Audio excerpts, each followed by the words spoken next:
আমেরিকার নতুন একটা স্টেটের নতুন অভিজ্ঞতা নিতে চলে আসছি। হ্যালো, আসসালামু আলাইকুম, কেমন আছেন সবাই? আশা করি ভালোই আছেন। নতুন জায়গা যেটিই যায় না কে, আমার মনে হয় আপনাদের সাথে করে লিয়েই জায়গাটা দিকাই।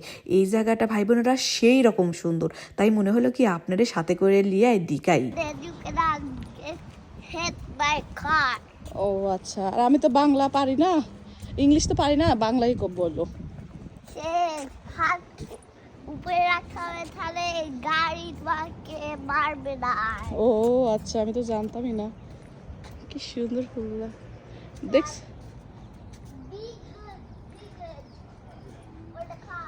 তাই এটা এয়ারবিএনবি টাইপের আর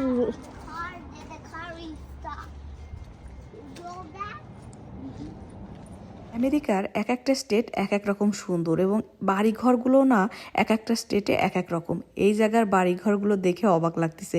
আর এইগুলো না সব এয়ারবিএনবি, কারণ আমরা যে জায়গায় যাচ্ছি সেটা খুবই নাম করা এই এরিয়ার একটা জায়গা।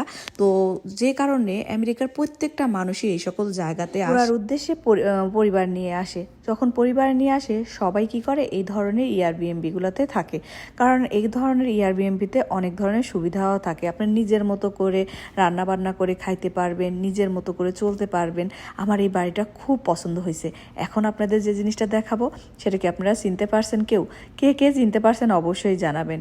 এই স্টেটের প্রত্যেকটা বাড়ির সামনেই দেখলাম এমন পশু পাখি।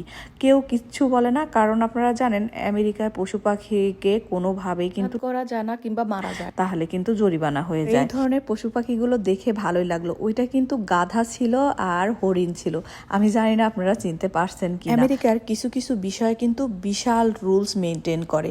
পশু পাখির ক্ষেত্রেও কিন্তু তারা অনেক বেশি স্ট্রিক্ট এবং এই ভয়ে কেউই কিন্তু পশু পাখির দিকে হাত বাড়ায় না।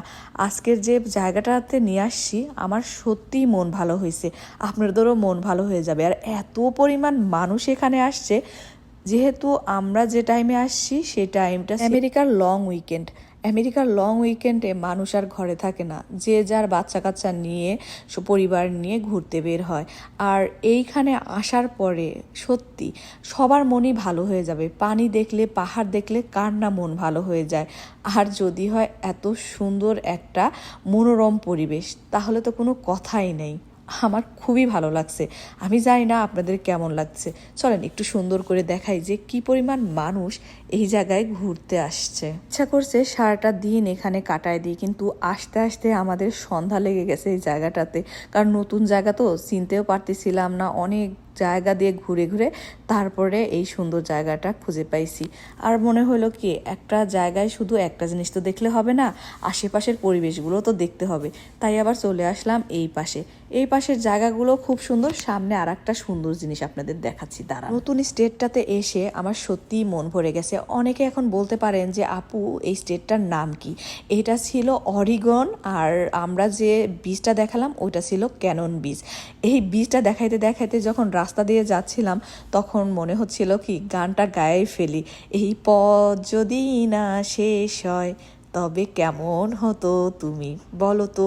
কারণ আমার কণ্ঠ ভালো না, বাট এই পথটা এতটাই সুন্দর ছিল আর এতটাই সবুজ ছিল যে গানটা মনের অজান্তেই আসলে বের হয়ে যায়। আমেরিকার অরিগন স্টেটটাতে যদি ঘুরতে আসেন প্লিজ ক্যানন বিচটা ঘুরে যাবেন, আপনাদের মন প্রাণ সব জুড়ায় যাবে। ভালো থাকবেন সবাই। আর যদি ভিডিওটা ভালো লাগে প্লিজ একটুখানি শেয়ার আর একটুখানি কমেন্ট করে যাবেন, কারণ এই দুইটা করলে মনটাও ভালো লাগে এবং ভিডিও করার ইচ্ছাও জাগে। ভালো থাকবেন সবাই। Bye bye, tata.